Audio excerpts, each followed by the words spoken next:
ಮರಣಶಯ್ಯೆಯಲ್ಲಿರುವ ವ್ಯಕ್ತಿಯೊಬ್ಬ ಆಡುವ ಕೊನೆ ಮಾತುಗಳಿಗೆ ಯಾವಾಗ್ಲೂ ಒಂದು ರೀತಿಯ ವಿಶೇಷ ತೂಕವಿರುತ್ತೆ ಅಲ್ವಾ? ಹೌದು, ಖಂಡಿತ. ಆ ಅಂತಿಮ ಕ್ಷಣಗಳಲ್ಲಿ ಯಾವುದೇ ನಾಟಕೀಯತೆ ಇರಲ್ಲ. ನಿಜ. ಅಲ್ಲಿ ಯಾವುದೇ ಮುಖವಾಡೆಗಳಿರಲ್ಲ. ಕೇವಲ ಶುದ್ಧವಾದ ಫಿಲ್ಟರ್ ಇಲ್ಲದ ಸತ್ಯ ಮಾತ್ರ ಹೊರಬರುತ್ತೆ. ಇತಿಹಾಸದುದ್ದಕ್ಕೂ ಇಂಥ ಅನೇಕ ಅಂತಿಮ ಮಾತುಗಳನ್ನು ನಾವು ದಾಖಲಿಸಿದ್ದೇವೆ. ಆದ್ರೆ ನೋಡಿ, ಅದೇ ಕೊನೆ ಮಾತುಗಳನ್ನು ಆಡಲು ದೈಹಿಕವಾಗಿ ಅಸಾಧ್ಯವಾದ ಅಕ್ಷರಶಃ ಬೆಂಕಿಯಂತಹ ಯಾತನೆಯನ್ನು ಅನುಭವಿಸಬೇಕಾಗಿದ್ರೆ ಹೇಗಿರುತ್ತೆ? ಉಸಿರಾಡುವುದೇ ಒಂದು ಯುದ್ಧವಾಗಿರುವಾಗ ಮಾತು ಬರೋದು ಕಷ್ಟ. ಹೌದು. ಹೊರಬರುವ ಪ್ರತಿಯೊಂದು ಪದಕ್ಕೂ ತನ್ನದೇ ಆದ ರಕ್ತದ ಬೆಲೆಯನ್ನು ತೆತ್ತಿರಬೇಕಾಗತ್ತೆ, ಹೌದಲ್ವಾ? ಕರಾರುವಾಗಾಗಿ ಹೇಳ್ರಿ. ಇವತ್ತಿನ ನಮ್ಮ ಈ ಆಳವಾದ ವಿಶ್ಲೇಷಣೆಯಲ್ಲಿ ನಾವು ಇತಿಹಾಸದ ಅತ್ಯಂತ ಪ್ರಸಿದ್ಧವಾದ ಆ 7 ಕೊನೆ ಮಾತುಗಳ ಸುತ್ತಲಿನ ಐತಿಹಾಸಿಕ, ಭಾಷಿಕ ಮತ್ತು ಮಾನವೀಯ ಆಯಾಮಗಳನ್ನು ಬಿಡಿಸಿ ನೋಡಲಿದ್ದೇವೆ. ಅಂದ್ರೆ ಇವು ಯೇಸುಕ್ರಿಸ್ತನು ಶಿಲುಬೆಗೇರಿಸಲ್ಪಟ್ಟಾಗ ಆಡಿದ್ನೆಂದು ಹೇಳಲಾಗುವ ಮಾತುಗಳು. ಹೌದು. ನಮ್ಮ ಬಳಿ ಭಾಷಾಶಾಸ್ತ್ರದ ಅಧ್ಯಯನಗಳಿವೆ, ಪ್ರಾಚೀನ ಹಸ್ತಪ್ರತಿಗಳ ದಾಖಲೆಗಳಿವೆ ಮತ್ತು ಕೆಲವು ಅಚ್ಚರಿಯ ಐತಿಹಾಸಿಕ ಸಂಶೋಧನೆಗಳಿವೆ. ಇವು ಕೇವಲ ಧಾರ್ಮಿಕ ವಾಕ್ಯಗಳಷ್ಟೇ ಅಲ್ಲ, ಪ್ರಾಚೀನ ಗ್ರೀಕ್ ವ್ಯಾಕರಣದ ಒಂದು ಸಣ್ಣ ನಿಯಮ ಇಡೀ ನಂಬಿಕೆಯ ವ್ಯವಸ್ಥೆಯನ್ನು ಹೇಗೆ ಬದಲಾಯಿಸಬಹುದು ಅಂತ ನಾವು ನೋಡ್ಬೋದು. ಜೊತೆಗೆ ಶತಮಾನಗಳಿಂದ ನಾವು ನಂಬಿಕೊಂಡು ಬಂದಿರುವ ಕೆಲವು ಐತಿಹಾಸಿಕ ತಪ್ಪು ಕಲ್ಪನೆಗಳನ್ನು ಮೂಲ ದಾಖಲೆಗಳು ಹೇಗೆ ಒಡೆದು ಹಾಕುತ್ತವೆ ಎಂಬುದನ್ನು ಕೂಡ ಇದು ತೋರಿಸುತ್ತೆ. ಈ ಮಾತುಗಳ ನಿಜವಾದ ತೂಕವನ್ನು ಅರ್ಥ ಮಾಡಿಕೊಳ್ಳಬೇಕಾದರೆ ನಾವು ಮೊದಲು ಆ ಪದಗಳು ಹೊರಬಂದ ಭೌತಿಕ ಹಿನ್ನೆಲೆಯನ್ನು ಅರ್ಥ ಮಾಡ್ಕೋಬೇಕು. ಅಂದ್ರೆ ಆ ದೈಹಿಕ ಯಾತನೆಯ ಬಗ್ಗೆನಾ? ಖಂಡಿತ. ಫಾದರ್ ರಾಜರ್ ಲ್ಯಾಂಡ್ರಿ ಅವರ ವೈದ್ಯಕೀಯ ಮತ್ತು ಐತಿಹಾಸಿಕ ಲೇಖನವು ಶಿಲುಬೆಗೇರಿಸುವಿಕೆಯ ಯಾಂತ್ರಿಕತೆಯನ್ನು ಅತ್ಯಂತ ಭೀಕರವಾಗಿ ವಿವರಿಸುತ್ತೆ. ಆ ಲೇಖನದಲ್ಲಿ ಏನಿದೆ? ಶಿಲುಬೆಗೆ ಜಡಿಯಲ್ಪಟ್ಟ ವ್ಯಕ್ತಿಗೆ ರಕ್ತಸ್ರಾವಕ್ಕಿಂತ ಹೆಚ್ಚಾಗಿ ಆ ಉಸಿರುಗಟ್ಟುವಿಕೆಯೇ ಅತಿ ದೊಡ್ಡ ಸಮಸ್ಯೆಯಾಗಿರುತ್ತೆ. ಉಸಿರುಗಟ್ಟುವಿಕೆ ಅಂದ್ರೆ ಉಸಿರಾಡೋದೇ ಕಷ್ಟ ಆಗೋದಾ? ಈ ದೇಹದ ಭಾರವನ್ನು ಆ ಮೊಳೆ ಜಡಿಯಲ್ಪಟ್ಟ ಪಾದಗಳ ಮೇಲೆ ಹಾಕಿ ಮೇಲಕ್ಕೆ ಎದ್ದು ಬರಬೇಕಿತ್ತು. ಬಾಪ್ರೇ! ಅಂದ್ರೆ ಕೇವಲ ಒಂದು ವಾಕ್ಯ ಅಥವಾ ಒಂದು ಪದವನ್ನು ಉಚ್ಚರಿಸಬೇಕಾದರೂ ಆ ವ್ಯಕ್ತಿ ತನ್ನದೇ ದೇಹದ ಭಾರವನ್ನು ಆ ಕಬ್ಬಿಣದ ಮೊಳೆಗಳ ಮೇಲೆ ತಳ್ಳಬೇಕಿತ್ತು. ನಿಜ. ನರನಾಡಿಗಳಲ್ಲಿ ವಿದ್ಯುತ್ ಹರಿದಂತಹ ಅಗಾಧವಾದ ನೋವನ್ನು ಅನುಭವಿಸಬೇಕಿತ್ತು. ಹಾಗಿದ್ದಾಗ ಆ ಸ್ಥಿತಿಯಲ್ಲಿ ಸುಮ್ಮನೆ ಏನೋ ಮಾತನಾಡಲು ಸಾಧ್ಯವೇ ಇಲ್ಲ. ಆಡುವ ಪ್ರತಿಯೊಂದು ಪದವು ಅತ್ಯಂತ ಅನಿವಾರ್ಯವಾನಿದ್ದರೆ ಮಾತ್ರ ಆ ಯಾತನೆಯನ್ನು ಸಹಿಸಿಕೊಂಡು ಮಾತನಾಡಲು ಸಾಧ್ಯ. ನಿಖರವಾಗಿ ಹೇಳಿದ್ರಿ. ಪ್ರತಿಯೊಂದು ಪದವೂ ಅಷ್ಟು ಕಷ್ಟಕರವಾಗಿರುವಾಗ ಆ ಮರದ ಶಿಲುಬೆ ಒಂದು ರೀತಿಯಲ್ಲಿ ಇತಿಹಾಸದ ಅತ್ಯಂತ ವಿಶಿಷ್ಟವಾದ ಬೋಧನಾ ಸ್ಥಳವಾಗಿ ಮಾರ್ಪಡುತ್ತೆ. ಬೋಧನಾ ಸ್ಥಳ. ಹೌದು. ಸಂತ ಅಗಸ್ಟಿನ್ ಇದನ್ನು ಗುರುವಿನ ಬೋಧನಾ ಪೀಠ ಅಂತ ಕರೆಯುತ್ತಾರೆ. ಡಾಕ್ಟರ್ ಕೆವಿನ್ ವೋಸ್ಟ್ ಅವರ ಲೇಖನದಲ್ಲಿ ಮತ್ತೊಂದು ಕುತೂಹಲಕಾರಿ ವಿಷಯವಿದೆ. ಅದೇನು? ಮಧ್ಯಕಾಲೀನ ತತ್ವಜ್ಞಾನಿ ಥಾಮಸ್ ಅಕ್ವಿನಾಸ್ ಈ ಶಿಲುಬೆಯ ಭೌತಿಕ ಅಳತೆಗಳಿಗೆ ಒಂದು ಸಾಂಕೇತಿಕ ಆಯಾಮವನ್ನು ನೀಡುತ್ತಾರೆ. ಸಾಂಕೇತಿಕ ಆಯಾಮನಾ? ಹೇಗದು? ಅವರ ಪ್ರಕಾರ ಆ ಶಿಲುಬೆಯ ಅಗಲವು ಎಲ್ಲರನ್ನೂ ಅಪ್ಪಿಕೊಳ್ಳುವ ಸತ್ಕಾರ್ಯಗಳನ್ನು, ಅದರ ಉದ್ದವು ಕಾಲಾನಂತರದಲ್ಲಿ ನೋವನ್ನು ಸಹಿಸಿಕೊಳ್ಳುವ ಸಹನಾಶೀಲತೆಯನ್ನು ಪ್ರತಿನಿಧಿಸುತ್ತೆ. ಮತ್ತು ಎತ್ತರ? ಮೇಲ್ಮುಖವಾಗಿರುವ ಎತ್ತರವು ಭರವಸೆಯನ್ನು ಮತ್ತು ಯಾರಿಗೂ ಕಾಣದಂತೆ ಭೂಮಿಯೊಳಗೆ ಹೂತು ಹೋಗಿರುವ ಆಳವು ದೇವರ ಕಾಣದ ಕೃಪೆಯನ್ನು ಪ್ರತಿನಿಧಿಸುತ್ತೆ. ವಾವ್! ಆ ಆಯಾಮಗಳ ವಿಶ್ಲೇಷಣೆ ನಿಜಕ್ಕೂ ಆಳವಾಗಿದೆ. ಆದ್ರೆ ನೋಡಿ, ಇಲ್ಲಿ ನನ್ನನ್ನು ಕಾಡುವ ವಿಷಯ ಬೇರೆಯೇ ಇದೆ. ಏನ್ ಗೊತ್ತಾ? ಇಂತಹ ಭೀಕರ ದೈಹಿಕ ಯಾತನೆಯ ನಡುವೆಯೂ ಆ ಶಿಲುಬೆಯ ಮೇಲಿಂದ ಬಂದ ಮೊದಲ ಮಾತು ದ್ವೇಷದ್ದಾಗಿರ್ಲಿಲ್ಲ, ನೋವಿನ ಚೀತ್ಕಾರವಾಗಿರ್ಲಿಲ್ಲ, ಅದು ಕ್ಷಮೆಯ ಮಾತಾಗಿತ್ತು. ತಂದೆಯೇ, ಇವರನ್ನು ಕ್ಷಮಿಸು, ತಾವು ಏನು ಮಾಡುತ್ತಿದ್ದೇವೆಂದು ಇವರು ಅರಿಯರು ಎಂಬ ಮಾತು ಅಲ್ವಾ? ಹೌದು. ಬ್ರೋ ಎರಿಕ್ಸನ್ ಅವರ ಲೇಖನವನ್ನು ನಾವು ಗಮನಿಸಿದರೆ ಈ ವಾಕ್ಯದ ಹಿಂದಿನ ಉದ್ದೇಶ ಬಹಳ ಸಂಕೀರ್ಣವಾಗಿದೆ. ಹೌದು. ಎರಿಕ್ಸನ್ ಅವರ ವಿಶ್ಲೇಷಣೆಯಂತೆ ಯೇಸು ಇಲ್ಲಿ ಕೇವಲ ತಂದೆಯ ಬಳಿ ಒಂದು ವಿನಂತಿಯನ್ನು ಮಾಡ್ತಾ ಇಲ್ಲ, ಬದಲಾಗಿ ತನ್ನನ್ನು ಹಿಂಸಿಸುತ್ತಿರುವವರಿಗಾಗಿ ಆ ಕ್ಷಮೆಯನ್ನು ಆತ ಒತ್ತಾಯಿಸುತ್ತಿದ್ದಾನೆ. ಒತ್ತಾಯಿಸುತ್ತಿದ್ದಾನಾ? ಖಂಡಿತ. ಆ ರೋಮನ್ ಸೈನಿಕರು ಪೇಗನ್ ಜನಾಂಗದವರು, ಅವರಿಗೆ ಯಹೂದಿಗಳ ಧಾರ್ಮಿಕ ನಿಯಮಗಳ ಅರಿವಿರಲಿಲ್ಲ. ಆ ಅಜ್ಞಾನದ ನಡುವೆಯೂ ಅವರಿಗೆ ಕ್ಷಮೆ ದೊರೆಯಬೇಕೆಂಬುದು ಆತನ ಆಶಯವಾಗಿತ್ತು. ಸರಿ, ಒಂದು ನಿಮಿಷ ಇದನ್ನು ಸ್ವಲ್ಪ ವಿವರವಾಗಿ ಬಿಡಿಸಿ ನೋಡೋಣ. ಏಕೆಂದ್ರೆ ಇದು ಮಾನವನ ಸ್ವಭಾವದ ಬಗ್ಗೆ ಒಂದು ದೊಡ್ಡ ಪ್ರಶ್ನೆಯನ್ನು ಎತ್ತುತ್ತೆ. ಅಂದ್ರೆ ಆ ಸೈನಿಕರ ಬಗ್ಗೆ ಹೇಳ್ತಾ ಇದ್ದೀರಾ? ಹೌದು. ಆ ರೋಮನ್ ಸೈನಿಕರು ಯಾರೋ ರಾಕ್ಷಸರಾಗಿರ್ಲಿಲ್ಲ. ಅವರು ಕೇವಲ ತಮ್ಮ ಡ್ಯೂಟಿ ಮಾಡ್ತಾ ಇದ್ದ ಸಾಮಾನ್ಯ ಜನರು. ನಿಜ, ಮೇಲಿಂದ ಬಂದ ಆಜ್ಞೆಯನ್ನು ಪಾಲಿಸ್ತಿದ್ರು. ಅದಕ್ಕಾಗಿ ಸಂಬಳ ಪಡೆತಿದ್ರು. ಶಿಲುಬೆಗೇರಿಸಿದ ನಂತರ ಅದರ ಕೆಳಗೆ ಕುಳಿತು ಯೇಸುವಿನ ಬಟ್ಟೆಗಳಿಗಾಗಿ ಪಗಡೆಯಾಡ್ತಾ ಇದ್ರು. ಅಂದ್ರೆ ಅವರಿಗೆ ತಾವು ಮಾಡ್ತಾ ಇರೋ ಕೆಲ್ಸದ ಭೀಕರತೆಯ ಅರಿವೇ ಇರ್ಲಿಲ್ಲ. ತತ್ವಶಾಸ್ತ್ರದಲ್ಲಿ ಹನ್ನಾ ಅರೆಂಟ್ ರವರು ಹೇಳುವ ದುಷ್ಟತನದ ಸಾಮಾನ್ಯತೆ ಅಥವಾ ಬೆನಾಲಿಟಿ ಆಫ್ ಈವಿಲ್ ಎಂಬ ಪರಿಕಲ್ಪನೆ ಇದೆ ಅಲ್ವಾ? ಖಂಡಿತ. ಕೆತ್ತ ಕೆಲಸಗಳನ್ನು ಮಾಡುವವರು ಯಾವಾಗಲೂ ಕೊಂಬುಗಳಿರುವ ಖಳನಾಯಕರಂತೆ ಇರಲ್ಲ. ಹೌದು. ಆಧುನಿಕ ಕಾರ್ಪೊರೇಟ್ ಜಗತ್ತಿನಲ್ಲಾಗ್ಲಿ ಅಥವಾ ಯುದ್ಧ ಭೂಮಿಯಲ್ಲಾಗ್ಲಿ ನಾನು ಕೇವಲ ಆಜ್ಞೆ ಪಾಲಿಸುತ್ತಿದ್ದೆ ಎಂದು ಹೇಳುವ ಸಾಮಾನ್ಯ ಜನರ ಕೈಯಲ್ಲೇ ಅತ್ಯಂತ ಕ್ರೂರವಾದ ಕೆಲಸಗಳು ನಡೆಯುತ್ತವೆ. ನಿಜ. ಆದ್ರೆ ಇಲ್ಲಿ ನನ್ನ ಪ್ರಶ್ನೆ ಏನಂದ್ರೆ, ಅಜ್ಞಾನವು ಮಾಡಿದ ತಪ್ಪನ್ನು ಸಮರ್ಥಿಸುತ್ತಾ ತಮಗೆ ತಾವು ಏನು ಮಾಡುತ್ತಿದ್ದೇವೆ ಎಂದು ಗೊತ್ತಿಲ್ಲದಿರುವುದು ಅವರ ಕ್ರೌರ್ಯವನ್ನು ಅಳಿಸಿ ಹಾಕುತ್ತಾ? ಅದೊಂದು ಅದ್ಭುತವಾದ ತಾತ್ವಿಕ ಪ್ರಶ್ನೆ. ನೈತಿಕತೆಯ ದೃಷ್ಟಿಯಿಂದ ನೋಡಿದರೆ ಕಾನೂನು ಗೊತ್ತಿಲ್ಲದಿರುವುದು ನಿಮ್ಮನ್ನು ರಕ್ಷಿಸುವುದಿಲ್ಲ ಅಲ್ವಾ? ಎರಿಕ್ಸನ್ ಅವರ ಲೇಖನ ಇದನ್ನೇ ಸ್ಪಷ್ಟಪಡಿಸುತ್ತೆ. ದುಷ್ಟತನವೂ ನಿಮಗೆ ನಿಯಮಗಳು ಗೊತ್ತಿವೆಯೇ ಇಲ್ಲವೇ ಎಂಬುದರ ಬಗ್ಗೆ ತಲೆ ಕೆಡಿಸಿಕೊಳ್ಳುವುದಿಲ್ಲ. ಯಹೂದಿಗಳಿಗೆ ಕಾನೂನು ಗೊತ್ತಿತ್ತು. ಹೌದು, ಯಹೂದಿಗಳಿಗೆ ತಮ್ಮ ಧಾರ್ಮಿಕ ಕಾನೂನುಗಳು ಸಂಪೂರ್ಣವಾಗಿ ಗೊತ್ತಿದ್ದುವು. ಆದರೂ ಅವರು ಈ ಕೃತ್ಯದಲ್ಲಿ ಭಾಗಿಯಾದರು. ರೋಮನ್ರಿಗೆ ಆ ಕಾನೂನು ಗೊತ್ತಿರಲಿಲ್ಲ. ಅವರು ಕೇವಲ ಆಜ್ಞೆ ಪಾಲಿಸಿದರು. ಅಂದ್ರೆ ಎರಡೋ ಕಡೆ ಅನ್ಯಾಯ ಸಂಭವಿಸಿದೆ. ಖಂಡಿತ. ಆದರೆ ಇಲ್ಲಿ ಗಮನಿಸಬೇಕಾದ ಅಂಶವೆಂದರೆ, ಯೇಸು ಅವರ ಅಜ್ಞಾನವನ್ನ ಅವರ ತಪ್ಪಿನ ಸಮರ್ಥನೆಯಾಗಿ ಬಳಸ್ತಿಲ್ಲ. ಬದಲಾಗಿ ಆ ಜ್ಞಾನವನ್ನ ಕ್ಷಮಿಸಲು ಒಂದು ಕಾರಣವಾಗಿ ಮಾತ್ರ ನೋಡ್ತಾ ಇದ್ದಾನೆ. ಅಂದ್ರೆ ತಪ್ಪು ತಪ್ಪೇ, ಆದರೆ ಆ ತಪ್ಪಿನ ಹಿಂದಿನ ಕುರುಡುತನವನ್ನು ನೋಡಿ ಆತ ಕ್ಷಮೆಯನ್ನು ಆರಿಸಿಕೊಳ್ಳುತ್ತಿದ್ದಾನೆ. ಇದು ನಮ್ಮನ್ನು ಮತ್ತೊಂದು ಆಸಕ್ತಿದಾಯಕ ಘಟ್ಟಕ್ಕೆ ಕರೆದೊಯ್ಯುತ್ತೆ. ಆ ಪಕ್ಕದ ಅಪರಾಧಿಯ ಪ್ರಸಂಗ ಅಲ್ವಾ? ಹೌದು. ಇದೇ ಶಿಲುಬೆಯ ಪಕ್ಕದಲ್ಲಿ ಇಬ್ಬರು ಅಪರಾಧಿಗಳನ್ನು ಶಿಲುಬೆಗೇರಿಸಲಾಗಿತ್ತು. ಅದರಲ್ಲಿ ಪಶ್ಚಾತ್ತಾಪಪಟ್ಟ ಅಪರಾಧಿಗೆ ಯೇಸು ಒಂದು ಭರವಸೆ ನೀಡುತ್ತಾನೆ. ಇಂದು ನೀನು ನನ್ನೊಂದಿಗೆ ಪರದೈಸಿನಲ್ಲಿ ಇರುತ್ತೀಯೆ. ಮೇಲ್ನೋಟಕ್ಕೆ ಇದೊಂದು ಸರಳವಾದ ಆಶ್ವಾಸನೆ. ಆದರೆ ಡಾಕ್ಟರ್ ಜೋಸೆಫ್ ಹಾಂಗ್ ಅವರ ಭಾಷಾಶಾಸ್ತ್ರದ ಅಧ್ಯಯನವನ್ನು ನೋಡಿದಾಗ ಈ ವಾಕ್ಯವು ಒಂದು ದೊಡ್ಡ ಭಾಷಿಕ ಮತ್ತು ಬೈಬಲ್ ಅನುವಾದದ ಯುದ್ಧಕ್ಕೆ ಕಾರಣವಾಗಿದೆ ಅಂತ ತಿಳಿಯುತ್ತೆ. ಇಲ್ಲಿ ಭಾಷಾಶಾಸ್ತ್ರಜ್ಞರಿಗೆ ಎದುರಾಗಿರುವ ಅತಿದೊಡ್ಡ ಸವಾಲೇನು ಗೊತ್ತಾ? ಮೂಲ ಗ್ರೀಕ್ ಹಸ್ತಪ್ರತಿಗಳಲ್ಲಿ ಯಾವುದೇ ವಿರಾಮಚಿಹ್ನೆಗಳು ಅಥವಾ ಕಾಮಗಳು ಇರಲೇ ಇಲ್ಲ. ಒಂದು ನಿಮಿಷ, ಕಾಮಗಳೇ ಇರ್ಲಿಲ್ವಾ? ಇರ್ಲಿಲ್ಲ. ಪ್ರಾಚೀನ ಗ್ರೀಕನ್ನು ಸ್ಕ್ರಿಪ್ಟಿಯೋ ಕಂಟಿನ್ಯೂವಾ ಎಂಬ ಶೈಲಿಯಲ್ಲಿ ಬರೆಯಲಾಗುತ್ತಿತ್ತು.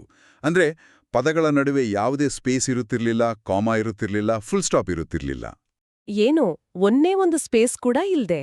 ಹೌದು, ಎಲ್ಲಾ ಅಕ್ಷರಗಳನ್ನು ಸತತವಾಗಿ ಒಂದರ ಪಕ್ಕ ಒಂದು ಬರೆಯಲಾಗುತ್ತಿತ್ತು. ಹಾಗಾದ್ರೆ ಓದುಗರು ಒಂದು ವಾಕ್ಯ ಎಲ್ಲಿ ಮುಗಿತು, ಎಲ್ಲಿ ಶುರುವಾಯ್ತು ಅಂತ ಹೇಗೆ ಅರ್ಥ ಮಾಡ್ಕೊಳ್ತಾ ಇದ್ರು? ಅದು ಸಂಪೂರ್ಣವಾಗಿ ಓದುಗನ ವಿವೇಚನೆ ಮತ್ತು ಆ ವಾಕ್ಯದ ಸಂದರ್ಭವನ್ನು ಅವಲಂಬಿಸಿರುತ್ತಿತ್ತು. ಹೀಗಿರುವಾಗ ಈ ವಾಕ್ಯದಲ್ಲಿ ಬರುವ ಇಂದು ಎಂಬ ಪದವನ್ನು ಎಲ್ಲಿ ಸೇರಿಸಬೇಕು ಅನ್ನೋದು ವಿವಾದದ ಕೇಂದ್ರಬಿಂದು. ಅಂದ್ರೆ ಆ ವಾಕ್ಯವನ್ನ ನಾವು ಹೇಗೆ ಓದಬೇಕು ಅನ್ನೋದ್ರ ಬಗ್ಗೆ ವಿವಾದ ಇದೆಯಾ? ಖಂಡಿತ. ನಾನು ನಿನಗೆ ಹೇಳುತ್ತೇನೆ, ನೀನು ನನ್ನೊಂದಿಗೆ ಇರುತ್ತೀಯಾ ಎಂದು ಓದಬೇಕೇ, ಅಥವಾ ನಾನು ನಿನಗೆ ಹೇಳುತ್ತೇನೆ, ಇಂದು ನೀನು ನನ್ನೊಂದಿಗೆ ಇರುತ್ತೀಯಾ ಎಂದು ಓದಬೇಕೆ? ವಾವ್! ಅಂದ್ರೆ ಕೇವಲ ಒಂದು ಅಲ್ಪವಿರಾಮದ ಜಾಗ ಆ ಭರವಸೆಯ ಕಾಲಮಿತಿಯನ್ನೇ ಬದಲಾಯಿಸ್ಬಿಡುತ್ತೆ. ನಿಖರವಾಗಿ. ಡಾಕ್ಟರ್ ಹಾಂಗ್ ಅವರ ವಿಶ್ಲೇಷಣೆಯಂತೆ ಇದು ಕೇವಲ ವ್ಯಾಕರಣದ ಸಮಸ್ಯೆಯಲ್ಲ, ಇದು ನಂಬಿಕೆಯ ಸಮಸ್ಯೆ. ಹೇಗೆ? ಉದಾಹರಣೆಗೆ, ಅಡ್ವೆಂಟಿಸ್ ಪಂಥದವರು ಮರಣದ ನಂತರ ಆತ್ಮವು ತಕ್ಷಣವೇ ಪ್ರಜ್ಞಾಪೂರ್ವಕವಾಗಿ ಸ್ವರ್ಗಕ್ಕೆ ಹೋಗುತ್ತದೆ ಎಂಬ ನಂಬಿಕೆಯನ್ನು ಒಪ್ಪುವುದಿಲ್ಲ. ಅವರ ನಂಬಿಕೆ ಬೇರೆ ಇದೆಯಾ? ಹೌದು. ಅವರ ಪ್ರಕಾರ ಮರಣದ ನಂತರ ಆತ್ಮವು ಒಂದು ರೀತಿಯ ನಿದ್ರಾವಸ್ಥೆಯಲ್ಲಿರುತ್ತೆ ಮತ್ತು ಕೊನೆಯ ದಿನದಂದು ಮಾತ್ರ ಎಚ್ಚರಗೊಳ್ಳುತ್ತೆ. ಹೀಗಾಗಿ ಅವರಿಗೆ ಈ ಕಾಮಾದ ಜಾಗ ಬಹಳ ಮುಖ್ಯವಾಗುತ್ತೆ. ಅಂದ್ರೆ ಅವರು ಆ ಮೊದಲನೇ ಅರ್ಥವನ್ನು ಒಪ್ತಾರಾ? ಹೌದು. ಅವರು ನಾನು ಇಂದು ನಿನಗೆ ಹೇಳುತ್ತೇನೆ ಎಂಬ ಅನುವಾದವನ್ನು ಪ್ರತಿಪಾದಿಸ್ತಾರೆ. ಅಂದ್ರೆ ಹೇಳುತ್ತಿರುವುದು ಇಂದು, ಆದರೆ ಸ್ವರ್ಗ ಸಿಗುವುದು ಭವಿಷ್ಯದಲ್ಲಿ. ಇತರ ವಿದ್ವಾಂಸರೇನ್ ಹೇಳ್ತಾರೆ? ಇತರ ಬಹುಪಾಲು ವಿದ್ವಾಂಸರು ಲೂಕನ ಸುವಾರ್ತೆಯ ಇತರ ಭಾಗಗಳಲ್ಲಿ ಯೇಸು ಹೇಳುವ ಭರವಸೆಗಳು ತಕ್ಷಣವೇ ಈಡೇರುವಂಥವು ಎಂಬುದನ್ನು ಆಧಾರವಾಗಿಟ್ಕೊಂಡು ಇಂದು ನೀನು ನನ್ನೊಂದಿಗೆ ಇರುತ್ತೀಯೇ ಎಂಬುದೇ ಸರಿ ಎಂದು ವಾದಿಸ್ತಾರೆ. ಭಾಷಾಶಾಸ್ತ್ರದ ಒಂದು ಸಣ್ಣ ನಿಯಮ ಸಾವಿರಾರು ವರ್ಷಗಳ ಧಾರ್ಮಿಕ ನಂಬಿಕೆಗಳ ಮೇಲೆ ಹೇಗೆ ಪ್ರಭಾವ ಬೀರುತ್ತೆ ಅನ್ನೋದಕ್ಕೆ ಇದೊಂದು ಕ್ಲಾಸಿಕ್ ಉದಾಹರಣೆ. ಖಂಡಿತ. ಮತ್ತು ಅದೇ ವಾಕ್ಯದಲ್ಲಿ ಬರುವ ಪರದೈಸ್ ಎಂಬ ಪದದ ಹಿನ್ನೆಲೆಯೂ ಅಷ್ಟೇ ಕುತೂಹಲಕಾರಿಯಾಗಿದೆ. ಆ ಪದದ ಮೂಲ ಗ್ರೀಕ್ ಅಲ್ಲವಂತೆ, ಹೌದಾ? ಹೌದು. ಪರದೈಸ್ ಎಂಬುದು ಮೂಲತಃ ಪ್ರಾಚೀನ ಪಾರ್ಷಿಯನ್ ಭಾಷೆಯ ಪದ. ಇದರ ಅರ್ಥ ಗೋಡೆಗಳಿಂದ ಆವೃತವಾದ ತೋಟ. ಓ, ತೋಟನಾ? ಹೌದು. ಪ್ರಾಚೀನ ಪರ್ಷಿಯಾದ ಸಂಸ್ಕೃತಿಯಲ್ಲಿ ರಾಜನೊಬ್ಬ ತನ್ನ ಆಪ್ತ ಸ್ನೇಹಿತನಿಗೆ ಅಥವಾ ಅತ್ಯಂತ ನೆಚ್ಚಿನ ಅತಿಥಿಗೆ ವಿಶೇಷ ಗೌರವವನ್ನು ನೀಡಬೇಕಾದ್ರೆ ಆತನನ್ನು ತನ್ನ ಆ ಸುಂದರವಾದ ಗೋಡೆಗಳಿಂದ ಆವೃತವಾದ ಖಾಸಗಿ ತೋಟದಲ್ಲಿ ವಾಕಿಂಗ್ ಮಾಡಲು ಆಹ್ವಾನಿಸುತ್ತಿದ್ದ. ಅದೆಂಥ ಸುಂದರವಾದ ರೂಪಕ! ಅಂದ್ರೆ ಯೇಸುವ ಅಪರಾಧಿಗೆ ನೀಡಿದ ಭರವಸೆ ಕೇವಲ ನಿನ್ನ ಜೀವವನ್ನು ಉಳಿಸುತ್ತೇನೆ ಎನ್ನುವ ಆಯುಸ್ಸಿನ ವಿಸ್ತರಣೆಯಾಗಿರ್ಲಿಲ್ಲ. ಬದ್ಲಾಗಿ ನೀನು ರಾಜನ ಆಪ್ತ ವಲಯದಲ್ಲಿರುತ್ತೀಯೇ ಎಂಬ ಒಡನಾಟದ ಸಂಕೇತವಾಗಿತ್ತು. ಆದ್ರೆ ನೋಡಿ, ಇಂಥ ಸ್ವರ್ಗದಂತಹ ಪರದೈಸ್ನ ಅಮೂರ್ತ ವಿಷಯಗಳ ಬಗ್ಗೆ ಮಾತನಾಡುತ್ತಲೇ ಯೇಸು ಇದ್ದಕ್ಕಿದ್ದಂತೆ ಲೌಕಿಕ ಅಗತ್ಯಗಳತ್ತ ಗಮನ ಹರಿಸುತ್ತಾನೆ. ಹೌದು. ಮುಂದಿನ ಮಾತುಗಳಲ್ಲಿ ಅದು ಸ್ಪಷ್ಟವಾಗುತ್ತೆ. ನಾವು ಮುಂದಿನ ಮಾತುಗಳನ್ನು ಗಮನಿಸಿದರೆ, ಇಗೋ ನಿನ್ನ ಮಗ, ಇಗೋ ನಿನ್ನ ತಾಯಿ ಎಂದು ಹೇಳಿ ತನ್ನ ತಾಯಿಯ ಜವಾಬ್ದಾರಿಯನ್ನು ತನ್ನ ಶಿಷ್ಯನಿಗೆ ವಹಿಸುತ್ತಾನೆ. ತದನಂತರ ನನಗೆ ಬಾಯಾರಿಕೆಯಾಗಿದೆ ಎಂದು ತನ್ನ ದೈಹಿಕ ಅಗತ್ಯವನ್ನು ವ್ಯಕ್ತಪಡಿಸುತ್ತಾನೆ. ಡಾಕ್ಟರ್ ಕೆವಿನ್ ವಾಸ್ಟ್ ಅವರು ಈ ವಿಷಯವನ್ನು ಬಹಳ ಸೂಕ್ಷ್ಮವಾಗಿ ವಿಶ್ಲೇಷಿಸುತ್ತಾರೆ. ಇಲ್ಲಿ ನಾವು ಮನುಷ್ಯನ ದೈಹಿಕ ಇತಿಮಿತಿಗಳ ಸಂಪೂರ್ಣ ಅನಾವರಣವನ್ನು ನೋಡ್ತೇವೆ. ಖಂಡಿತ. ಯೇಸು ದೈವಿಕನಾಗಿದ್ರೂ ಆತ ಹಸಿವು, ಬಾಯಾರಿಕೆ, ನೋವು ಮತ್ತು ಕೌಟುಂಬಿಕ ಜವಾಬ್ದಾರಿಯ ಭಾರವನ್ನು ಸಂಪೂರ್ಣವಾಗಿ ಅನುಭವಿಸಿದನು. ಅಂದ್ರೆ ತಾಯಿಯ ಮೇಲಿನ ಕಾಳಜಿ. ಹೌದು. ತನ್ನ ಮರಣದ ನಂತರ ತನ್ನ ತಾಯಿ ಅನಾಥಳಾಗಬಾರದು ಎಂಬ ಕಾಳಜಿ ಒಂದೆಡೆ ಆದರೆ, ನನಗೆ ಬಾಯಾರಿಕೆಯಾಗಿದೆ ಎಂಬ ಮಾತು ಆತನ ಭೌತಿಕ ಸಂಕಟದ ಪರಾಕಾಷ್ಠೆಯನ್ನು ತೋರಿಸುತ್ತೆ. ರಕ್ತಸ್ರಾವ ಮತ್ತು ಬಿಸಿಲಿನ ತಾಪದಿಂದ ದೇಹ ಸಂಪೂರ್ಣವಾಗಿ ನಿರ್ಜಲೀಕರಣಗೊಂಡ ಸ್ಥಿತಿಯದು. ಈ ಬಾಯಾರಿಕೆ ಮತ್ತು ತಾಯಿಗೆ ಆಸರೆಯಾಗುವ ಪರಿಕಲ್ಪನೆಗಳನ್ನು ಆಧುನಿಕ ಜಗತ್ತಿಗೆ ಹೋಲಿಸಿ ನೋಡಿದಾಗ ನನಗೆ ಬಹಳ ಆಶ್ಚರ್ಯವಾಗುತ್ತೆ. ಹೇಗೆ? ಇಂದಿನ ಡಿಜಿಟಲ್ ಯುಗದಲ್ಲಿ ನಾವೆಲ್ಲರೂ ಒಂದು ರೀತಿಯ ಭ್ರಮಾತ್ಮಕ ಸಂಪರ್ಕದಲ್ಲಿದ್ದೇವೆ. ನಮ್ಗೆ ಯಾರಾದ್ರೂ ನೆನಪಾದ್ರೆ ಅಥವಾ ಯಾರಾದ್ರೂ ಕಷ್ಟದಲ್ಲಿದ್ರೆ ನಾವು ತಕ್ಷಣ ಒಂದು ಮೆಸೇಜ್ ಮಾಡ್ತೀವಿ ಅಥವಾ ಝೂಮ್ ಕಾಲ್ ಮಾಡ್ತೀವಿ. ಹೌದು, ಅಷ್ಟೇ. ಆದ್ರೆ ದೈಹಿಕ ಉಪಸ್ಥಿತಿ ಅಥವಾ ಸ್ಪರ್ಶವನ್ನು ಸಂಪೂರ್ಣವಾಗಿ ಮರ್ತಿದ್ದೇವೆ.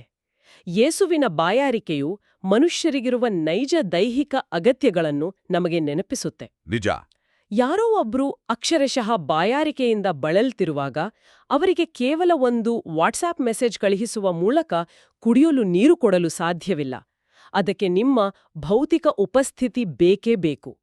ಇದನ್ನು ಕ್ಯಾಥೋಲಿಕ್ ಸಂಪ್ರದಾಯದಲ್ಲಿ ಕಾರ್ಪೊರಲ್ ವರ್ಕ್ಸ್ ಆಫ್ ಮರ್ಸಿ ಅಂತ ಕರೀತಾರೆ. ಅಂದ್ರೆ ಕೇವಲ ಪ್ರಾರ್ಥನೆ ಮಾಡೋದಲ್ಲ, ಭೌತಿಕವಾಗಿ ಅಗತ್ಯವಿರೋರಿಗೆ ಸಹಾಯ ಮಾಡೋದು ಅಲ್ವಾ? ಹೌದು. ಈ ಆಧುನಿಕ ಡಿಜಿಟಲ್ ಒಂಟಿತನದ ಹೋಲಿಕೆ ಅತ್ಯಂತ ಪ್ರಸ್ತುತವಾಗಿದೆ. ನಾವು ಭಾವನಾತ್ಮಕವಾಗಿ ಕನೆಕ್ಟ್ ಆಗಿದ್ದೇವೆ ಅನ್ಕೊಳ್ತೀವಿ, ಆದರೆ ಮನುಷ್ಯನಿಗೆ ದೇಹವಿದೆ ಮತ್ತು ಆ ದೇಹಕ್ಕೆ ದೈಹಿಕ ಸ್ಪರ್ಶದ ಆರೈಕೆಯ ಅಗತ್ಯವಿರುತ್ತೆ ಅನ್ನೋದನ್ನ ಮರಿತೇವೆ. ಯೇಸುವಿನ ಬಾಯಾರಿಕೆ ಕೇವಲ ನೀರಿನ ಬಾಯಾರಿಕೆಯಲ್ಲ. ಖಂಡಿತ. ಅದು ಮನುಷ್ಯನ ಭೌತಿಕ ಅಸ್ತಿತ್ವದ ಕಡೆಗೆ ನಮ್ಮ ಗಮನ ಸೆಳೆಯುತ್ತೆ. ಈಗ ನಾನೊಂದು ಅತ್ಯಂತ ಆಸಕ್ತಿದಾಯಕ ಅಥವಾ ವಿವಾದಾತ್ಮಕ ಎನ್ನಬಹುದಾದ ವಿಷಯದ ಕಡೆಗೆ ಬರ್ತೀನಿ. ಯೇಸು ಶಿಲುಬೆಯ ಮೇಲೆ ಆಡಿದ 6ನೇ ಮಾತು, ಎಲ್ಲವೂ ಮುಗಿಯಿತು. ಹೌದು. ಮೂಲ ಗ್ರೀಕ್ ಭಾಷೆಯಲ್ಲಿ ಈ ಪದವನ್ನು ಟೆಟೆಲೆಸ್ಟೈ ಅಂತ ಕರೀತಾರೆ. ನಾನು ಅನೇಕ ಧಾರ್ಮಿಕ ಭಾಷಣಗಳಲ್ಲಿ, ಪಾಡ್ಕ್ಯಾಸ್ಟ್ಗಳಲ್ಲಿ ಮತ್ತು ಯೂಟ್ಯೂಬ್ ವಿಡಿಯೋಗಳಲ್ಲಿ ಒಂದು ಕಥೆಯನ್ನ ಕೇಳಿದ್ದೇನೆ. ಪ್ರಾಚೀನ ಕಾಲದಲ್ಲಿ ವ್ಯಾಪಾರಿಗಳು ಅಥವಾ ತೆರಿಗೆ ಸಂಗ್ರಹಿಸುವವರು ರಸೀದಿಗಳ ಮೇಲೆ ಸಂಪೂರ್ಣವಾಗಿ ಪಾವತಿಸಲಾಗಿದೆ ಎಂದು ಬರೆಯಲು ಇದೇ ಟೆಟೆಲೆಸ್ಟೈ ಪದವನ್ನು ಬಳಸ್ತಿದ್ರು ಅಂತ ಹೇಳಲಾಗುತ್ತೆ. ಹೌದು, ಇದು ತುಂಬಾ ಜನಪ್ರಿಯವಾದ ನಂಬಿಕೆ. ಅಂದ್ರೆ ಯೇಸು ಶಿಲುಬೆಯ ಮೇಲೆ ಟೆಟೆಲೆಸ್ಟೈ ಎಂದಾಗ ಆತ ನಮ್ಮೆಲ್ಲರ ಪಾಪಗಳ ಸಾಲವನ್ನು ಸಂಪೂರ್ಣವಾಗಿ ಪಾವತಿಸಿದ್ದಾನೆ ಎಂದು ಅದರ ಅರ್ಥ ಎನ್ನುತ್ತಾರೆ. ಇದು ನಿಜವೇ? ಇದು ನೂರಾರು ವರ್ಷಗಳಿಂದ ಚರ್ಚೆಗಳಲ್ಲಿ, ಭಾಷಣಗಳಲ್ಲಿ ಬಳಕೆಯಾಗುತ್ತಿರುವ ಅತ್ಯಂತ ಜನಪ್ರಿಯವಾದ ಕಥೆ. ಆದರೆ ಬಯೋಲಾ ವಿಶ್ವವಿದ್ಯಾಲಯದ ಹೊಸ ಒಡಂಬಡಿಕೆಯ ಪ್ರಾಧ್ಯಾಪಕರಾದ ಗ್ಯಾರಿ ಮ್ಯಾನಿಂಗ್ ಜೂನಿಯರ್ ಅವರ ಸಂಶೋಧನೆ ಏನ್ ಹೇಳುತ್ತೆ ಗೊತ್ತಾ? ಏನ್ ಹೇಳುತ್ತೆ? ಇದೊಂದು ಅಪ್ಪಟ ಐತಿಹಾಸಿಕ ತಪ್ಪು ಕಲ್ಪನೆ ಅಂತ ಅದು ಸಾಬೀತುಪಡಿಸುತ್ತೆ. ವೇಟ್ ಒಂದು ನಿಮಿಷ. ಅಂದ್ರೆ ಪ್ರಾಚೀನ ರಸೀದಿಗಳ ಮೇಲೆ ಹಾಗೆ ಬರದೇ ಇರ್ಲಿಲ್ವಾ? ಹಾಗಾದ್ರೆ ಈ ಕಥೆ ಹುಟ್ಕೊಂಡಿದ್ದಾದ್ರೂ ಎಲ್ಲಿಂದ? ಗ್ಯಾರಿ ಮ್ಯಾನಿಂಗ್ ಜೂನಿಯರ್ ಅವರು ಈಜಿಪ್ಟ್ನ ಅರ್ಸಿನಾಯ್ಡ್ಸ್ ಪ್ರಾಂತ್ಯದಲ್ಲಿ ದೊರೆತ ಸುಮಾರು 315 ಪ್ರಾಚೀನ ತೆರಿಗೆ ರಸೀದಿಗಳನ್ನು ಅಧ್ಯಯನ ಮಾಡಿದರು. ಪ್ರಾಚೀನ ಹಸ್ತಪ್ರತಿಗಳನ್ನು? ಹೌದು. ಆ ಪ್ರಾಚೀನ ರಸೀದಿಗಳ ಮೇಲೆ ಟೆಟೆಲ್ ಎಂಬ ಸಂಕ್ಷಿಪ್ತ ರೂಪವಿತ್ತು. ದಶಕಗಳ ಕಾಲ ಜನರು ಇದು ಟೆಟೆಲಿಸ್ಟೈ ಪದದ ಸಂಕ್ಷಿಪ್ತ ರೂಪ ಅಂತ ಭಾವಿಸಿದ್ರು. ಹಾಗಾದ್ರೆ ಅದು ಬೇರೆ ಪದನಾ? ಹೌದು. ಆ 315 ರಸೀದಿಗಳಲ್ಲಿ ಸುಮಾರು 17 ರಸೀದಿಗಳ ಮೇಲೆ ತೆರಿಗೆ ಅಧಿಕಾರಿಗಳು ಅಕ್ಷರಶಃ ಆ ಪೂರ್ಣ ಪದವನ್ನು ಬರೆದಿದ್ರು. ಅದು ಟೆಟೆಲಿಸ್ಟೈ ಆಗಿರ್ಲಿಲ್ಲ, ಬದಲಾಗಿ ಅದು ಟೆಟೆಲೋನೆಟೈ ಎಂಬ ಪದವಾಗಿತ್ತು. ಅಬ್ಬಾ, ಎಂಥ ವ್ಯತ್ಯಾಸ! ಟೆಟೆಲಿಸ್ಟೈ ಮತ್ತು ಟೆಟೆಲೋನೆಟೈ ಎರಡೂ ಸಂಪೂರ್ಣ ಬೇರೆ ಬೇರೆ ಪದಗಳ? ಹೌದು. ಎರಡೂ ಪದಗಳ ಮೂಲ ಒಂದೇ ಆಗಿದ್ರೂ ಅವುಗಳ ಬಳಕೆಯ ಉದ್ದೇಶ ಬೇರೆ. ಪ್ರಾಚೀನ ಗ್ರೀಕ್ ಸಾಹಿತ್ಯದಲ್ಲಿ ಎಲ್ಲೂ ಕೂಡ ಟೆಟೆಲಿಸ್ಟೈ ಪದವನ್ನು ಹಣಕಾಸಿನ ಸಾಲ ತೀರಿಸಿದ್ದಕ್ಕೆ ಬಳಸಿದ ಒಂದೇ ಒಂದು ಉದಾಹರಣೆಯೂ ಇಲ್ಲ. ಹೌದಾ? ಮತ್ತೆ ಅದರ ನಿಜವಾದ ಅರ್ಥ ಏನು? ಆ ಪದದ ನಿಜವಾದ ಅರ್ಥ ಕೇವಲ ಒಂದು ನಿರ್ದಿಷ್ಟ ಕೆಲಸ, ಕಾರ್ಯ ಅಥವಾ ಜವಾಬ್ದಾರಿ ಮುಕ್ತಾಯವಾಯಿತು ಎಂದಷ್ಟೇ. ಅಂದ್ರೆ ನಾನು ಬಂದಿದ್ದ ಕೆಲಸ ಮುಕ್ತಾಯವಾಯಿತು ಅಂತ. ಹಾಗಾದ್ರೆ ಈ ಪಾವತಿಸಲಾಗಿದೆ ಎಂಬ ತಪ್ಪು ಮಾಹಿತಿ ಇಡೀ ಪ್ರಪಂಚದಾದ್ಯಂತ ಹೇಗೆ ಹರಡಿತು? 1896ರಲ್ಲಿ ಈ ಹಸ್ತಪ್ರತಿಗಳು ಮೊದಲ ಬಾರಿಗೆ ಪ್ರಕಟವಾದಾಗ 1915ರ ಸುಮಾರಿಗೆ ಜೇಮ್ಸ್ ಹೋಪ್ ಮೋಲ್ಟನ್ ಮತ್ತು ಜಾರ್ಜ್ ಮಿಲ್ಲಿಗನ್ ಎಂಬುವರು ಪ್ರಕಟಿಸಿದ ಒಂದು ಗ್ರೀಕ್ ಶಬ್ದಕೋಶದ ಪುಸ್ತಕದಲ್ಲಿ ಈ ತಪ್ಪು ಮಾಹಿತಿ ಆಕಸ್ಮಿಕವಾಗಿ ಸೇರಿಕೊಂಡಿತು. ಓ, ಕೇವಲ ಒಂದು ಡಿಕ್ಷನರಿ ತಪ್ಪಿನಿಂದ ಇಷ್ಟೆಲ್ಲ ಆಯ್ತಾ? ಖಂಡಿತ. ಆ ಒಂದು ಸಣ್ಣ ತಪ್ಪು ಅಲ್ಲಿಂದ ಕಾಡಿಗಿಚ್ಚಿನಂತೆ ಜಗತ್ತಿನಾದ್ಯಂತ ಹರಡಿತು. ಇಂದಿಗೂ ಅನೇಕರು ಆ ಪ್ರಾಥಮಿಕ ಮೂಲಗಳನ್ನು ಪರಿಶೀಲಿಸದೆ ಅದನ್ನೇ ಸತ್ಯವೆಂದು ನಂಬಿ ಭಾಷಣ ಮಾಡ್ತಾ ಇದ್ದಾರೆ. ಇತಿಹಾಸದಲ್ಲಿ ಕನ್ಫರ್ಮೇಷನ್ ಬಯಾಸ್ ಹೇಗೆ ಕೆಲಸ ಮಾಡುತ್ತೆ ಅನ್ನೋದಕ್ಕೆ ಇದೊಂದು ದೊಡ್ಡ ಉದಾಹರಣೆ. ನಿಜ. ಇದು ನಿಜಕ್ಕೂ ಕಣ್ಣು ತೆರೆಸುವಂತಹ ವಿಷಯ. ನಾವು ಕೇಳುವ ಪ್ರತಿಯೊಂದನ್ನು ಅದು ಎಷ್ಟೇ ಜನಪ್ರಿಯವಾಗಿದ್ರೂ ಮೂಲ ದಾಖಲೆಗಳೊಂದಿಗೆ ಪರೀಕ್ಷಿಸುವುದು ಎಷ್ಟು ಮುಖ್ಯ ಅನ್ನೋದನ್ನ ಇದು ತೋರಿಸುತ್ತೆ. ಖಂಡಿತ. ಈಗ ನಾವು ಶಿಲುಬೆಯ ಮೇಲಿನ ಅಂತಿಮ ಮತ್ತು ಅತ್ಯಂತ ಕಠಿಣ, ಕತ್ತಲೆಯಿಂದ ಕೂಡಿದ ಕ್ಷಣಗಳ ಕಡೆಗೆ ಸಾಗೋಣ. ಯೇಸು, ನನ್ನ ದೇವರೇ, ನನ್ನ ದೇವರೇ, ನನ್ನನ್ನು ಏಕೆ ಕೈಬಿಟ್ಟೆ ಎಂದು ಕೂಗುತ್ತಾನೆ. ಹೌದು, ಇದು ಹಳೆಯ ಒಡಂಬಡಿಕೆಯ ಕೀರ್ತನೆ 22ರ ನೇರ ಉಲ್ಲೇಖವಾಗಿದೆ. ಕ್ರಾಸ್ವಾಕಿನ ಲೇಖನವು ಈ ಕ್ಷಣದ ಆಧ್ಯಾತ್ಮಿಕ ತೀವ್ರತೆಯನ್ನ ಬಿಡಿಸಿ ಹೇಳುತ್ತೆ. ಆಧ್ಯಾತ್ಮಿಕ ತೀವ್ರತೆ ಅಂದ್ರೆ? ಇಲ್ಲಿ ಹಬಕ್ಕೂಕು 1ನೆಯ ಅಧ್ಯಾಯ 13ನೆಯ ವಾಕ್ಯದ ಉಲ್ಲೇಖವನ್ನು ನಾವು ಗಮನಿಸಬೇಕು. ಅದರ ಪ್ರಕಾರ ದೇವರ ಕಣ್ಣುಗಳು ದುಷ್ಟತನವನ್ನು ನೋಡಲಾರದಷ್ಟು ಪವಿತ್ರವಾಗಿವೆ. ಯೇಸು ಆ ಕ್ಷಣದಲ್ಲಿ ಇಡೀ ಮಾನವಕುಲದ ಪಾಪವನ್ನು ತನ್ನ ಮೇಲೆ ಹೊತ್ತುಕೊಂಡಾಗ ಪವಿತ್ರನಾದ ತಂದೆ ಮತ್ತು ಪಾಪವನ್ನು ಹೊತ್ತ ಮಗನ ನಡುವೆ ಒಂದು ಭೀಕರವಾದ ಆಧ್ಯಾತ್ಮಿಕ ಪ್ರತ್ಯೇಕತೆ ಉಂಟಾಯಿತು. ಅಂದ್ರೆ ಭೌತಿಕ ನೋವಿಗಿಂತ ಆ ಪ್ರತ್ಯೇಕತೆ ಹೆಚ್ಚು ಕಠಿಣವಾಗಿತ್ತ? ಖಂಡಿತ. ಆ ಭೌತಿಕ ಯಾತನೆಗಿಂತಲೂ ದೈವಿಕ ಸಾಮೀಪ್ಯದಿಂದ ದೂರವಾದ ಈ ಆಧ್ಯಾತ್ಮಿಕ ಪ್ರತ್ಯೇಕತೆಯೇ ಯೇಸು ಅನುಭವಿಸಿದ ಅತ್ಯಂತ ಕಠಿಣವಾದ ಕ್ಷಣವಾಗಿತ್ತು. ಆ ಸಂಪೂರ್ಣ ಪರಿತ್ಯಾಗದ ಅಥವಾ ಕತ್ತಲೆಯ ನಡುವೆಯೂ ಕೊನೆಯ ಮಾತು, ತಂದೆಯೇ, ನಿನ್ನ ಕೈಗಳಿಗೆ ನನ್ನ ಆತ್ಮವನ್ನು ಒಪ್ಪಿಸುತ್ತೇನೆ. ಹೌದು, ಇದು ಸಂಪೂರ್ಣ ಶರಣಾಗತಿ. ಇದು ಕೇವಲ ಸೋತು ಸಾವಿಗೆ ಶರಣಾಗುವುದಲ್ಲ, ಬದಲಾಗಿ ವಿಶ್ವಾಸದಿಂದ ತನ್ನನ್ನು ತಾನು ಸಂಪೂರ್ಣವಾಗಿ ಒಪ್ಪಿಸಿಕೊಳ್ಳುವ ಆ ಸಕ್ರಿಯವಾದ ಶರಣಾಗತಿಯಾಗಿದೆ. ಇದಕ್ಕೊಂದು ಅದ್ಭುತವಾದ ಐತಿಹಾಸಿಕ ಹಿನ್ನೆಲೆಯೂ ಇದೆ ನೋಡಿ. ಏನದು? ಫ್ಲೋರ್ಡೊರಲ್ ಅವರ ಲೇಖನದ ಪ್ರಕಾರ ಗುಡ್ ಫ್ರೈಡೇ ದಿನದಂದು ಈ 7 ಮಾತುಗಳನ್ನು ಒಂದು ಸರಣಿಯಾಗಿ ಧ್ಯಾನಕ್ಕಾಗಿ ಬಳಸುವ ಪದ್ಧತಿಯು ಶುರುವಾಗಿದ್ದು 17ನೇ ಶತಮಾನದಲ್ಲಿ. 17ನೇ ಶತಮಾನದಲ್ಲಿ ಶುರುವಾಯ್ತಾ? ಹೌದು. ಪೆರು ದೇಶದ ಒಬ್ಬ ಜೆಸ್ಯೂಟ್ ಪಾದ್ರಿಯು ಭೂಕಂಪದ ಸಂತ್ರಸ್ತರಿಗಾಗಿ ಈ 7 ಮಾತುಗಳನ್ನಿಟ್ಟುಕೊಂಡು ಒಂದು ಪ್ರಾರ್ಥನಾ ವಿಧಿಯನ್ನು ಶುರುಮಾಡಿದನು. ಅಂದ್ರೆ ನೋವಿನಲ್ಲಿರುವವರಿಗೆ ಸಾಂತ್ವನ ನೀಡಲು. ಖಂಡಿತ. ಅಲ್ಲಿಂದ ಅದು ಭೂಮಂಡಲದಾದ್ಯಂತ ಹರಡಿ ಇಂದಿಗೂ ಜಗತ್ತಿನಾದ್ಯಂತ ಪ್ರಚಲಿತದಲ್ಲಿದೆ. ಈಗ ಈ ಸಂಪೂರ್ಣ ಶರಣಾಗತಿ ಮತ್ತು ಅತಂತ್ರ ಸ್ಥಿತಿಯ ಬಗ್ಗೆ ಯೋಚಿಸುತ್ತಿರುವಾಗ ನನಗೊಂದು ಕಲಾಕೃತಿ ನೆನಪಾಗ್ತಾ ಇದೆ. ಯಾವ ಕಲಾಕೃತಿ? ಗಳ ಆಧಾರದ ಮೇಲೆ ಒಂದು ಅಮೂರ್ತ ಚಿತ್ರವನ್ನು, ಅಂದ್ರೆ ಆಬ್ಸ್ಟ್ರಾಕ್ಟ್ ಪೇಂಟಿಂಗ್ ಅನ್ನು ರಚಿಸಿದ್ರು. ಅದರ ವಿಶೇಷತೆಯೇನು? ಆ ಚಿತ್ರದಲ್ಲಿ 7 ರೇಖಾಗಣಿತದ ಆಕಾರಗಳಿವೆ. ಆದ್ರೆ ಕುತೂಹಲದ ವಿಷಯ ಏನಂದ್ರೆ ಆ 7 ಆಕಾರಗಳಲ್ಲಿ 5 ಒಂದಕ್ಕೊಂದು ಅಂಟಿಕೊಂಡಿವೆ, ಆದರೆ 2 ಆಕಾರಗಳು ಮಾತ್ರ ಒಂದಕ್ಕೊಂದು ಸ್ಪರ್ಶಿಸುತ್ತಿಲ್ಲ. ಹೌದು, ಆ 2 ಆಕಾರಗಳ ಮಧ್ಯೆ ಕೇವಲ ಖಾಲಿ ಜಾಗವಿದೆ ಮತ್ತು ಆ ಚಿತ್ರದ ಕೇಂದ್ರದಲ್ಲಿ ಕಡು ಕೆಂಪು ಮತ್ತು ಕಪ್ಪು ಬಣ್ಣಗಳಿವೆ. ನಿಜ. ಆ ಖಾಲಿ ಜಾಗವು ಜೀವನ ಮತ್ತು ಮರಣದ ನಡುವಿನ ಅತಂತ್ರ ಸ್ಥಿತಿಯನ್ನು, ಅಂದ್ರೆ ಪವಿತ್ರ ಶನಿವಾರದ ನಿಶ್ಶಬ್ದತೆಯನ್ನು, ಎಲ್ಲವೂ ಮುಗಿದು ಹೊಸತು ಇನ್ನೂ ಆರಂಭವಾಗದ ಆ ಮಧ್ಯಂತರ ಸ್ಥಿತಿಯನ್ನು ಪ್ರತಿನಿಧಿಸುತ್ತೆ ಎಂದು ಕಲಾ ವಿಮರ್ಶಕರು ವಿಶ್ಲೇಷಿಸುತ್ತಾರೆ. ಆ ಖಾಲಿ ಜಾಗ ಕೇವಲ ಇತಿಹಾಸದ ಒಂದು ಘಟನೆಯನ್ನಷ್ಟೇ ಪ್ರತಿನಿಧಿಸುವುದಿಲ್ಲ, ಅದು ನಮ್ಮೆಲ್ಲರ ಮಾನವೀಯ ಅನುಭವದ ಪ್ರತಿಬಿಂಬವಾಗಿದೆ. ಖಂಡಿತವಾಗಿಯೂ. ನಾವೆಲ್ಲರೂ ನಮ್ಮ ಜೀವನದಲ್ಲಿ ಇಂತಹ ಖಾಲಿ ಜಾಗಗಳನ್ನು ಅಥವಾ ಮಧ್ಯಂತರ ಸ್ಥಿತಿಗಳನ್ನು ಎದುರಿಸ್ತೇವೆ. ಒಂದು ದೊಡ್ಡ ನಷ್ಟದ ನಂತರ ಅಥವಾ ಜೀವನದ ದಿಕ್ಕನ್ನೇ ಬದಲಿಸುವ ಒಂದು ನಿರ್ಧಾರ ತೆಗೆದುಕೊಂಡ ನಂತರ ಮುಂದೇನು ಎಂದು ತಿಳಿಯದೆ ಎಲ್ಲವೂ ಅತಂತ್ರವಾಗಿ ನಿಂತಿರುವಂತಹ ಕ್ಷಣಗಳು ಬರ್ತವೆ.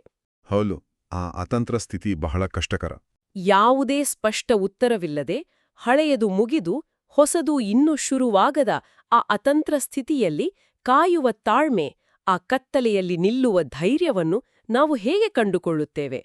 ಈ ಆಳವಾದ ಪ್ರಶ್ನೆಯೊಂದಿಗೆ ಆ ಚಿತ್ರದ ಖಾಲಿ ಜಾಗದಂತೆ ಇಂದಿನ ನಮ್ಮ ಈ ಚರ್ಚೆಯನ್ನು ಇಲ್ಲಿಗೆ ನಿಲ್ಲಿಸೋಣ. ಈ ಬಗ್ಗೆ ಆಲೋಚಿಸಿ